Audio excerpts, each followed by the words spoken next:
ETF index mutual funds నేర్చుకుని stock మార్కెట్లో రాణించాలనుకుంటున్నారా? వెంటనే ఈ నెంబర్కి కాల్ చేయండి.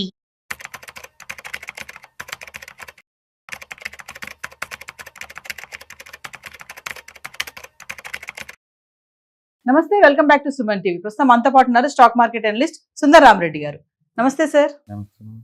సార్, నేను ఇప్పుడు స్టాక్ మార్కెట్లో ఇన్వెస్ట్మెంట్ చేయాలనుకుంటున్నాను, కానీ వేరే వాళ్ళు నాకు సజెస్ట్ చేస్తున్నారు మ్యూచువల్ ఫండ్లో చేయమని. అంటే మిమ్మల్ని కనుక అడిగితే ఏది బెస్ట్ అంటారు, ఎందుకు చేయాలి అంటారు? మీకు కనుక నాలెడ్జ్ అనుకోండి, స్టాక్ మార్కెట్లో నాలెడ్జ్ ఉందనుకోండి, ఆ ఉన్న నాలెడ్జ్ లెవెల్ని బట్టి, అంటే మీ ఫైనాన్షియల్ గోల్స్ని బట్టేసి ఎంతకాలం యాక్టివ్గా మీరు ఈ స్టాక్స్ని ట్రాక్ చేస్తారు అన్నదాన్ని బట్టేసి మనం అడ్వైజ్ ఇవ్వాల్సి ఉంటుంది.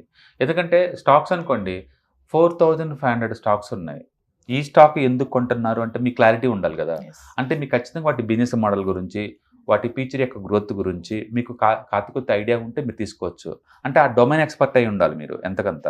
దానివల్ల ఏంటంటే మన స్టాక్ని మనం ట్రాక్ చేసుకోవాలి కాబట్టి మనం తీసుకుంటాం. సింపుల్ చెప్పాలంటే ఒక స్టాక్ మీరు తీసుకుంటే ఆ స్టాక్ మీరే మేనేజర్లు.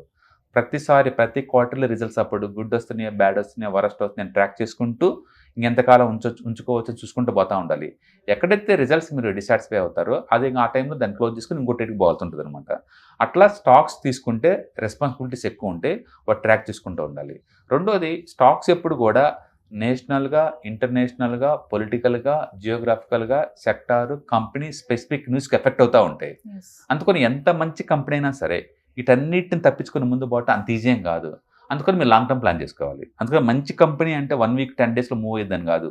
అసలు మూవ్ కాకపోయినా 5-6 సంవత్సరాలు ఉంచుకునే కెపాసిటీ మీ దగ్గర ఉండాలి లాంగ్ టర్మ్కి. ఎందుకంటే లాంగ్ టర్మ్లో వెల్త్ క్రియేట్ అయ్యే కొద్దీ, అసెట్స్ పెరిగే కొద్దీ స్టాక్ చీపర్ అవుతుంటుంది కాబట్టి కొనేవాళ్ళు ఎక్కువ అవుతుంటారు. కొనేవాళ్ళు ఎక్కువ అయ్యే కొద్దీ స్టాక్ మూవ్ స్టార్ట్ అవుతూ ఉంటుంది అనమాట. కాబట్టి షార్ట్ టర్మ్లో ఫండమెంటల్ వల్ల స్టాక్స్ మూవ్ అవ్వవు, లాంగ్ టర్మ్లో డెఫినెట్గా ఫండమెంటల్ బాగుండటం వల్ల మూవ్ అవుతాయి. అందుకని మీరు దాని హోల్డింగ్ కెపాసిటీ మీకు ఉండాలి. అండ్ లాంగ్ టర్మ్లో ఫండమెంటల్ చేంజ్ అవ్వకుండా ఉండేలా చూసుకుంటూ ఉండాలి. కాబట్టి స్టాక్ కొంటే మీరే మేనేజర్లు, వాటిని మొత్తం ట్రాక్ చేసుకుంటూ పోవాలి. మీకున్న టైంకి, మీకున్న నాలెడ్జ్కి సూట్ అవుతుందో మీరు చెక్ చేసుకోండి. రెండోది, నేను మ్యూచువల్ ఫండ్ తీసుకున్నాను అనుకోండి, ఇప్పుడు నా దగ్గర స్టాక్ స్పెసిఫిక్ రిస్క్ లేదు.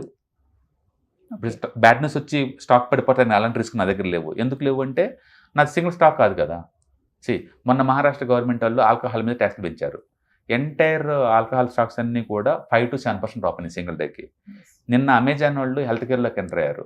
ఆల్ డయాగ్నోస్టిక్ సెంటర్స్ అన్నీ కూడా 3 to 4% పడ్డాయి. అంటే ఇది సెక్టర్ స్పెసిఫిక్ న్యూస్ ఎఫెక్ట్ అవుతుంది, గవర్నమెంట్ న్యూస్ కూడా ఎఫెక్ట్ అవుతుంది వాటి మీద.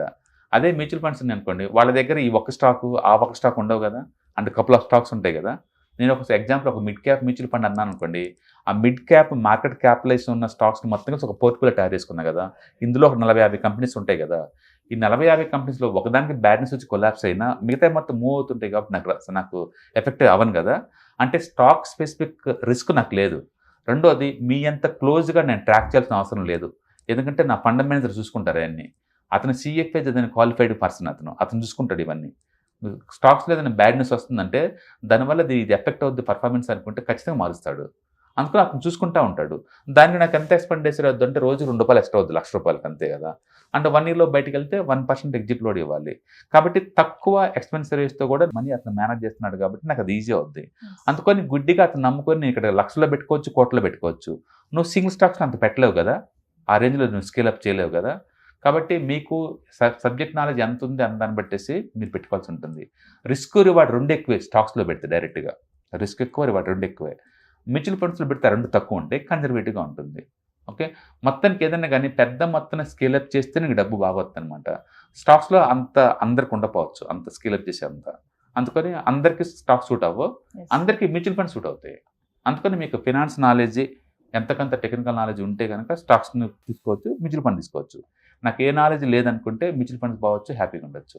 అందుకని మీ టార్గెట్ కనుక ఇయర్లీ యావరేజ్ మీద ఒక 15 to 20% అనుకోండి, బ్లైండ్గా మ్యూచువల్ ఫండ్స్కి వెళ్ళిపోవచ్చు. ఎందుకంటే యాక్టివ్గా ఉండి అంత రీసెర్చ్ చేసేసి స్టాక్స్ని ట్రాక్ చేయాల్సినంత అవసరం లేదు కదా. మీరు కొంచెం అగ్రెసివ్గా ఉంటే వాళ్ళకి స్టాక్స్ సూట్ అవుతాయి, కన్జర్వేటివ్గా ఉన్న వాళ్ళకి మ్యూచువల్ ఫండ్స్ సూట్ అవుతాయి. మ్యూచువల్ ఫండ్ లీస్ట్ రిస్క్ డెఫినెట్గా కంపేర్ టు స్టాక్స్తో పోల్చుకుంటే. సరే, ఒకవేళ నేను కనుక ఎటువంటి అవగాహన లేకుండా స్టాక్ మార్కెట్లో కనుక ఎంటర్ అయితే నాకు రిస్క్ ఎలా ఉంటుందంటారు? డెఫినెట్గా స్టాక్ మార్కెట్ అంటే టూ మచ్ రిస్క్ అసెట్. మిగతా వాటి అంత స్మూత్నెస్ ఉండదు. ఎందుకంటే ఇయర్లీ 15% ఖచ్చితంగా డౌన్ అవుతుంది కదా. ఆ డౌన్ ఉన్నప్పుడు ఎలా బిహేవ్ చేయాలో మీకు క్లారిటీ ఉండాలా, డౌన్ అని కాకుండా ఎలా చూసుకోవాలో మీకు క్లారిటీ ఉండాలా, హెడ్జింగ్ ఎలా చేసుకోవాలో మీకు క్లారిటీ ఉండాలా, ఉన్న మనీని ఎలా ప్రొడక్ట్ చేసుకోవాలి ముందు క్లారిటీ ఉండాలి. అందుకని ఇన్నోసెన్స్కి దీంట్లో ప్లేస్ లేదు. మీ స్టాక్ మార్కెట్ వచ్చారు ఎఫెక్ట్ అవుతారు, ఎంతకంత ఎఫెక్ట్ అవ్వకుండా నాలెడ్జ్ పెంచుకోవటం. అందుకని రిస్క్ అనేది మీరు తీసుకున్న పొజిషన్ బట్టి ఉంటుంది. అందుకని మీరు మ్యూచువల్ ఫండ్ జోలో పోయారనుకోండి, ఈటీఎఫ్ జోలో అనుకో, తెలియకో మీరు తక్కువ రిస్క్ ఉన్న జోలో వెళ్తున్నారు కాబట్టి మోర్ సేఫ్టీ ఉంటుంది. అండ్ ఫీచర్స్ ఆప్షన్ జోలో వెళ్ళారనుకోండి, టూ మచ్ రిస్క్ ఉంటుంది, అందరూ డబ్బులు లాస్ అవుతారు. అందుకని రిస్క్ అనేది మీ నాలెడ్జ్ లెవెల్ని బట్టి, అండ్ రెండోది మీరు తీసుకున్న ప్రొడక్ట్ని బట్టేసి, అంటే మీరు తీసుకున్న టైం ఫ్రేమ్ బట్టి కూడా ఉంటుంది. సో ఇప్పుడు స్టాక్ మార్కెట్లో మనం ఇన్వెస్ట్మెంట్ చేసి రిస్క్ లేకుండా చేయాలి అంటే మీ వెబినార్స్లో చూపిస్తున్నట్టుగా అంటే దాన్ని యూజ్ చేసుకొని మేము ఏమైనా స్టాక్ మార్కెట్లో ట్రేడింగ్ అనేది చేయొచ్చు అంటారా? ఏమైనా ఛాన్సెస్ ఉన్నాయా? అంటే వెబినార్లో మనం స్టాక్స్ గురించి డిస్కస్ చేయమండి. Only ETFs and index funds and mutual funds ఈ 3 టాపిక్స్ గురించి డిస్కస్ చేస్తాము. బేసికల్గా మీరు 5,000 10,000 నెలకు పెట్టే వాళ్ళకైతే మీకు ఈ వెబినార్స్ వల్ల ఎలాంటి ఉపయోగం ఉండదు. మీరు డైరెక్ట్గా ఏదో ఒక స్టాక్స్ మ్యూచువల్ ఫండ్ పెట్టుకోవచ్చు.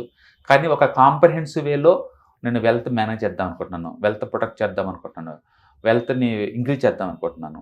అలాంటి వాళ్ళకి ఏంటంటే అసలు ఈ ప్రొడక్ట్స్ అంటే ఏంటి, ఈటీఎఫ్స్ అంటే ఏంటి, ఇండెక్స్ ఫండ్స్ అంటే ఏంటి, మ్యూచువల్ ఫండ్స్ అంటే ఏంటి, ఇందులో ఇన్వెస్ట్మెంట్ పెట్టే ఛాన్స్ ఎంత ఉంటుంది, అసలు ఎందుకు నేను మార్కెట్లో పెట్టాలి, ఇలాంటి అన్నిటికీ మీకు కాంప్రహెన్సివ్గా మీకు ఆన్సర్లు దొరుకుతాయి అక్కడ. అండ్ 1-to-1 ఇంటరాక్షన్ ఉంటుంది.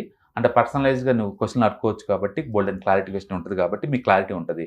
కాబట్టి ఎవరైనా లాంగ్ టర్మ్ గేమ్కి లక్షల్లోంచి కోట్లలో సంపాదిద్దామని థాట్ కనుక మీకుంటే ఎలా ప్లాన్ చేసుకోవాలి, ఎలా మేనేజ్ చేసుకోవాలి మార్కెట్లో రిస్క్ తక్కువ ఉన్న ప్రొడక్ట్స్ అనుకున్న వాళ్ళకి డెఫినెట్గా ETFs, investments, mutual fund program బాగా యూజ్ అవుతుంది. అందులో ఎనీబడి కెన్ ట్రేడ్లో మనం ఆల్రెడీ అఫీషియల్గా లాంచ్ చేసి మనం దాంట్లో చూపిస్తాం కాబట్టి మీరు వాటిని ఫాలో అవ్వడానికి కూడా మీకు ఛాన్స్ ఎక్కువ దొరికింది అనమాట.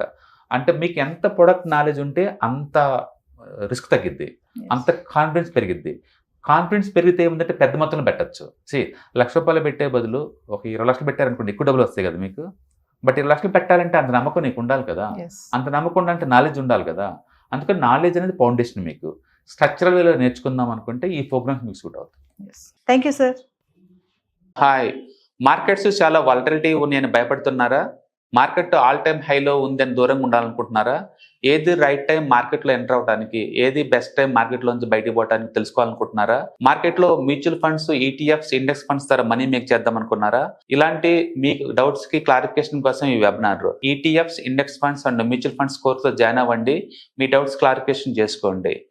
Every month Saturday, Sunday and Monday conduct చేసే ఈ కోర్సులో మీకు ఈటీఎఫ్స్ అంటే ఏంటి, ఇండెక్స్ ఫండ్స్ అంటే ఏంటి, మ్యూచువల్ ఫండ్స్ అంటే ఏంటి, different type of ETFs, index funds, mutual funds అంటే ఏంటి, ఇందులో ఇన్వెస్ట్ చేయడం ద్వారా లాంగ్ టర్మ్ లో వెల్త్ ఎలా క్రియేట్ చేసుకోవాలా, షార్ట్ టర్మ్ లో ఎలా వెల్త్ క్రియేట్ చేసుకోవాలా, ఎనీబడి కెన్ ట్రేడ్ ప్రోగ్రామ్ ఎలా పార్టిసిపేట్ చేయాలా, ఇలాంటి అన్నిటికీ మీకు ఆన్సర్ దొరుకుతుంది. కాబట్టి మీకు ఎవరికన్నా ఇలాంటి వాటిలో వెల్త్ క్రియేట్ చేయాలని కనుక ఇంట్రెస్ట్ కనుకుంటే కింద స్క్రోల్ అవుతున్న నెంబర్కి కాల్ చేయడం ద్వారా మీ సీట్ని బుక్ చేసుకోండి. Thank you.